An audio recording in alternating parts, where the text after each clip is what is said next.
Hey, I am Nicole, I am Christine. and we are the founders of Call Me. And if you're not familiar, which you're probably not, we have developed a drink, a functional mocktail that tastes like a handcrafted cocktail with all the complex flavors, with functional ingredients that make you feel calm and good in your body. Or should I say, promotes calm in your mind and body.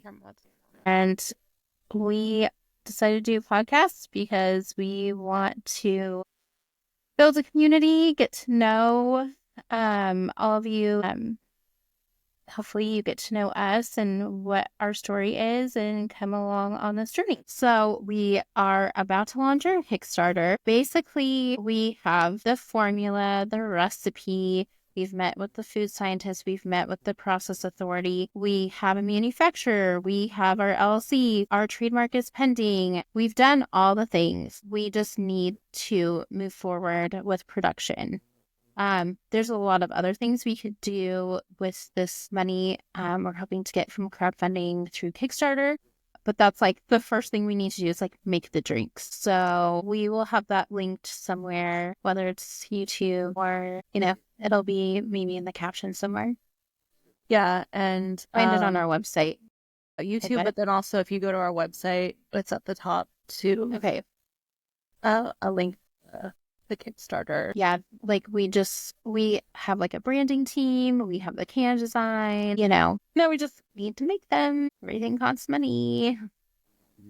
And there's other costs that, the ingredients and canning and labeling, all the things that come with manufacturing beverages. And there's a few extra steps because we're using supplements and adaptogens, but yeah, that's the next step. With your support, like backing us on Kickstarter is taking this idea and making it into a physical thing. Like, we have incentives. They're really awesome. You should check them out. Obviously, the more that you contribute, the bigger the incentive. I would definitely just like take a look, take a gander, or like if you are in a place, which we totally understand, where you can donate funds, then you could share. Like that's another way of supporting us is sharing the link to the Kickstarter with however many people you want. And, honestly, like just creating the buzz and getting our brand out there, having that awareness is really helpful too. Yes, absolutely. Okay. So that's what I have to say about that. That's When does that launch? 3rd?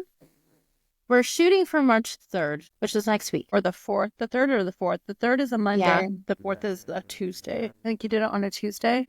Yeah. So hormonal imbalances that have been pretty frustrating and hard to deal with, I would say, as we have grown up. So I had recently been diagnosed with PMDD, and my whole, I would say, and starting probably in middle school, I felt like something was off, but I think I just thought everyone is crazy, or this is just how people live. Like, I don't know, like the having certain thoughts happening and wanting certain things to happen, I just thought was like a part of life. I don't really know how else to explain that. Thinking like it was just kind of like normal, right? And I think where I really knew something was like really, really wrong was I was on a plane and it was right before my period and I was wanting like the plane to like crash, which is like crazy. Your thoughts like spiral and I knew, okay, I think this like it probably isn't normal. So I had to do like so much research prior to this, going to the doctor and the doctor just being like, oh, you need to just like exercise more. You'll be fine. And he would give me like high fives when I would like have a good week of eating, but like not ever like actually hoping why this was like happening to me. I saw a lot of people and no one even mentioned like, oh, this could be PMDD or hormonal imbalance or anything along those lines. It was like, oh, take this medication or do this, which none of it helped because it wasn't like addressing like what was actually wrong with me, Which is hormonal imbalances. And they probably didn't run a hormone test or like a Dutch test or anything. No, nothing, nada. got nothing. So it probably took like me 2 years to really figure this out and identify, oh, I feel this way during this certain time.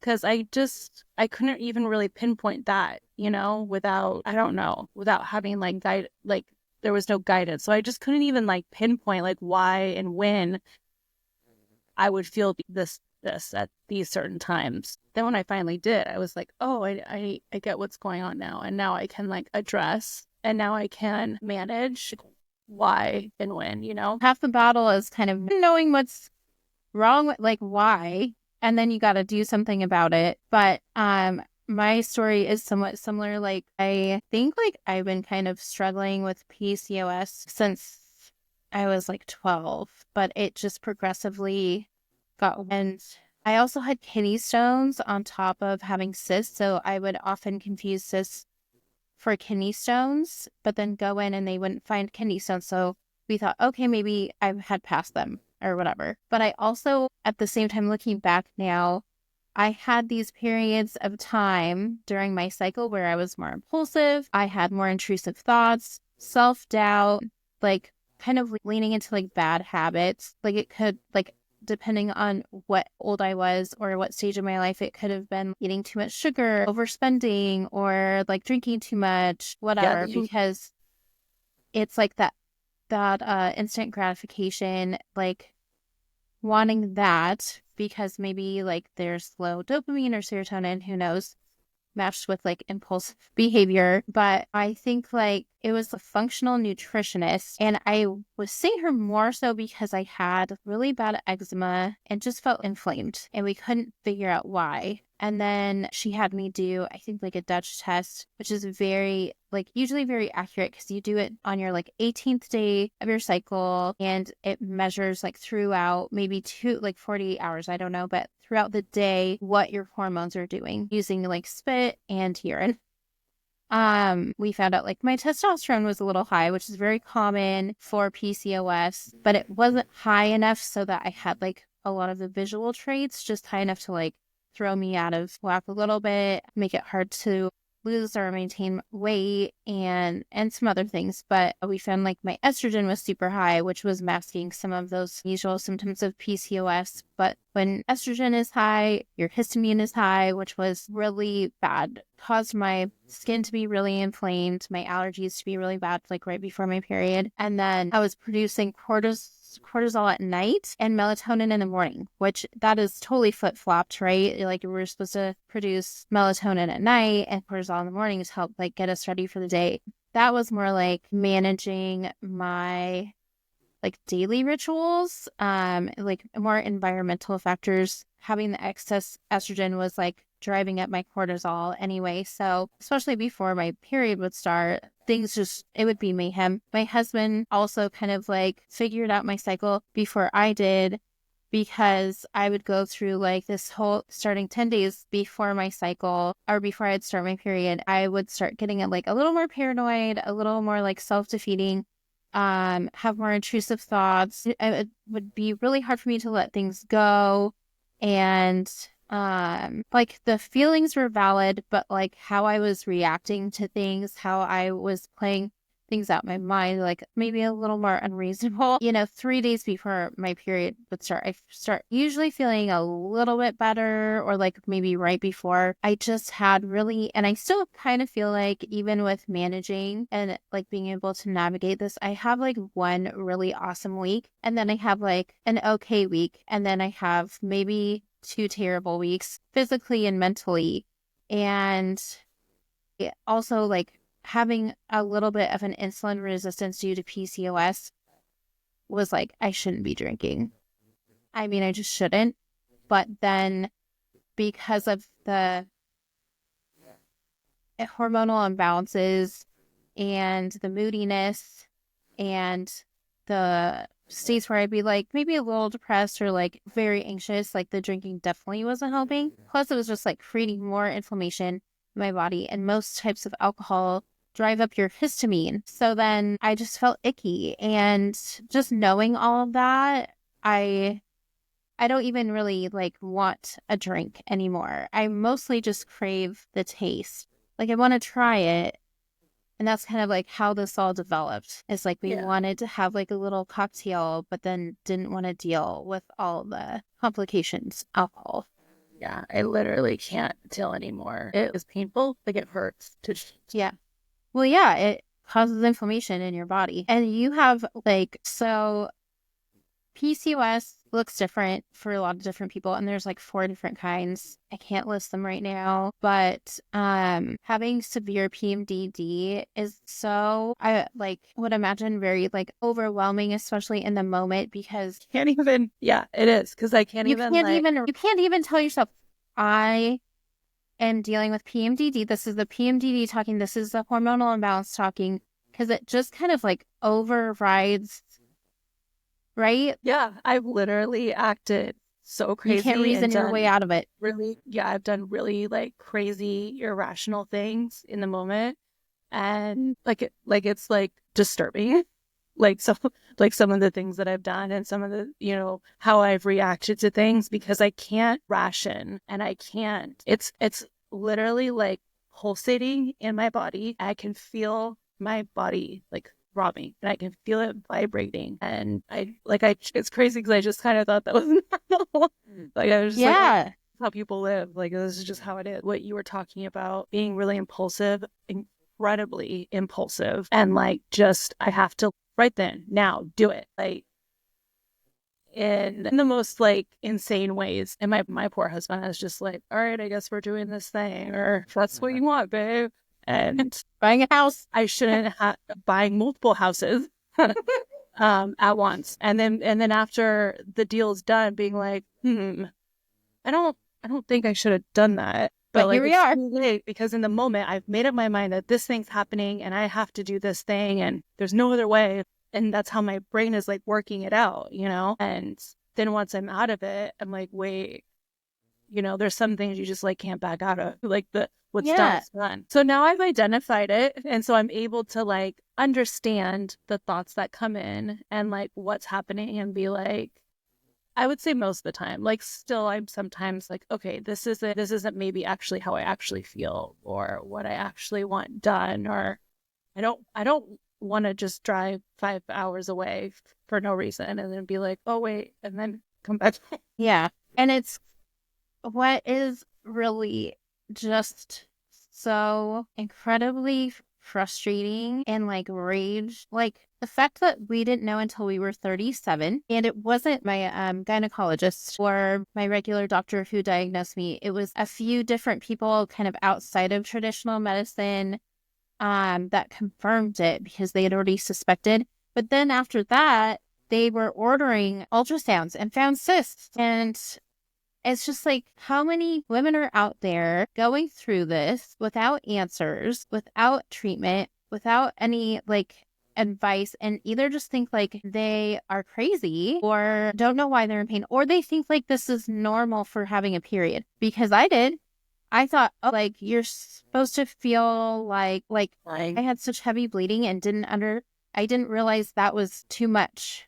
Yeah. You know, I didn't realize I was bleeding too much. I didn't realize that, like just all these different things, like the cysts, like I thought kind of like were cramps, and they were so bad. And so I'm like, how many people are out there thinking like, oh, these are normal PMS symptoms or period symptoms or whatever. Like these mood swings are normal. I mean, really, it's not supposed to be that way. We just haven't been taught how to navigate each phase of our cycle. There's things you're supposed to, like supplements that you need for each cycle. There's probably activities, like things that, you know, in certain phases, you probably need to do things that lower your cortisol. And then other ones, you're kind of like trying to burn off excess testosterone or whatever by like weightlifting or more like strength exercising. So we've been like flying blind, like just women collectively. And I think it just shows like how tenacious and persistent we are, that we have like are at the point where we're like doing our own research, communicating with each other, and insisting that we get the care that we need, because it's just not given to us. And we have limited resources. There's limited education on all of this. And it's infuriating just to think about. And like having a daughter and And also just growing up, like it being kind of a mystery, having no idea. It's overwhelming, but we obviously feel inspired to talk about this, bring awareness, and,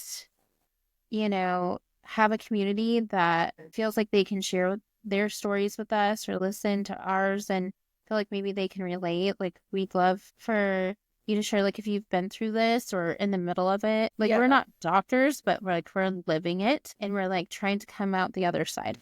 Yeah. And I think that's kind of the worst thing is like having to be around people, or we're so lucky that we both have spouses that are like really understanding and have empathy. But I can't even imagine women who are married to men that are like gaslighting them because like saying that they're crazy, or girls kind of like how I grew up and being raised by a man and just being like, you're crazy. I think. Or, yeah. Having like even a mom who maybe didn't go through it the same way. Right. Or like we're kind of, I don't know, like it's generational, I think, right? So like some Gen Xers are very open about like sharing about like the reproduction, kind of like menstrual, like all that. I think they're more open about like what's happening with their bodies and hopefully like sharing that with their kids. But then it's kind of split. Like I know there's a lot of the Gen X generation that kind of took on their parents' view of all that and like very uncomfortable talking about it, or like very minimal information, minimal resources. So I feel like as millennials, we're kind of like in between where we either didn't get that information growing up, which I think there's a lot of us, and plus there's like limited information. And then there's some of us who did have like maybe a smaller percentage had parents that were like very open about it. Now we are like, no, we need to talk about this. We need to normalize it. We need to like help the next generation figure out what's going on with their bodies. We like are demanding more education on menstrual cycle, like, women's bodies, etc. And I just feel like there's still some shame, obviously. Yeah. And like stigma around all of that. Like you said, like with parents, like you grew up with just your dad. And maybe there's like some dads that are comfortable talking about it. Your dad was not. Yeah. Well, I don't even think he like knew, like I think that he was just like, you're crazy like your mom, or explain. Like you and I will go out to restaurants and I don't know that like all their drinks sound really good. And they are starting to come out with more non-alcoholic like cocktails, but sometimes they're very like 1 note, 2 note, like sparkling juice, basically. Yeah. And so we're like, okay, maybe we'll try a cocktail, like, and then we'll like kind of share one and maybe we don't even finish it. Yeah. Because we're just like, I don't know. It's just, I think just the more I know, being more sensitive to the side effects or like how alcohol works in your body or whatever, I just am not as interested. And not to say that I don't drink at all. And actually, like, I feel like our drinks would taste good with alcohol.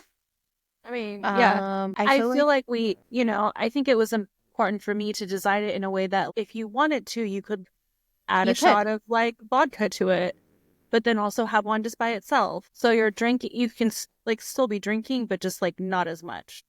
Yeah.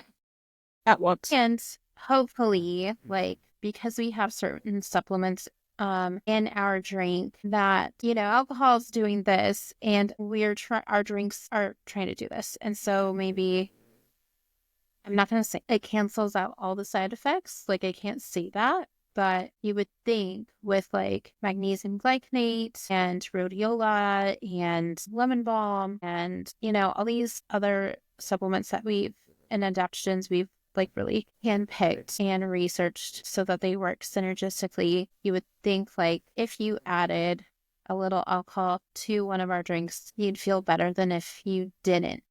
And you just had the alcohol. One would think. Can't say 100%, but one could come to that conclusion. Yeah, let us know. Yeah, I'm excited. And I really I can't wait for people to try it because they're delicious. But, to have an option out there that's tastes delicious, feels like you're having a cocktail and looks cute, makes you feel good. Yeah.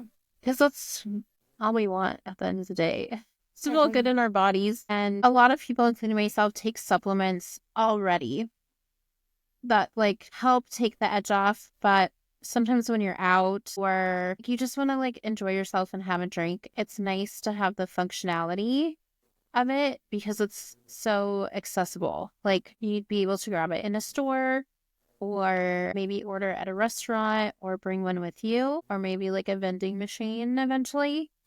And I like that idea because sometimes I don't have my supplements with me. I'm like, oh, I just need to take my magnesium glycinate. I don't bring them with me everywhere. Yeah. Or like if we're traveling, I'll be getting those every time. Or also just like taking out a big pill box at a restaurant, which I've like literally done before. But I don't know. I just feel like having it in a drink just makes it more enjoyable.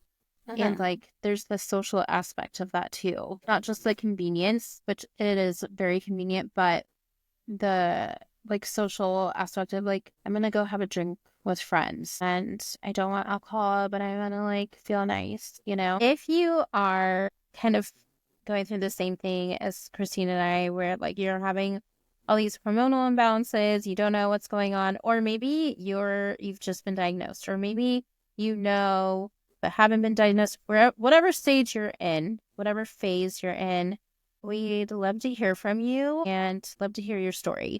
We do have some resources, but also it's like just nice to know like other people are going through it and just offering support to each other and sharing our stories. Like we think that's really important. So yeah, just feel free to comment or send us a DM or an email. And also we're launching our Kickstarter that we talked about earlier on, I don't remember if it's the 3rd or the 4th, but either way, you can sign up beforehand to be notified when it launches. We would just love any support we can get to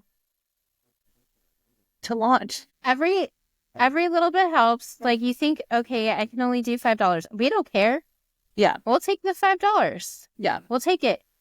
And like, even if you just want to share the link on your socials or like just pass it on to like a friend or family member, that's also appreciated very much.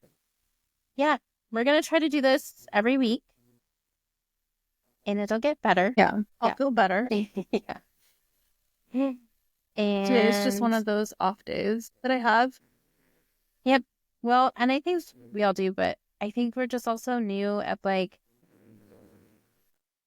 I don't know, talking about our business and like our journey and sharing that with other people. We're excited to do it, but it's a little new to us. So it'll just like be a little more seamless maybe going forward. You can cut that out if you want. Anyway, we're going to be here every week and you can catch us on YouTube, Spotify, Apple. And like if you just want to follow along on our journey, you can sign up for email like newsletters maybe for the future.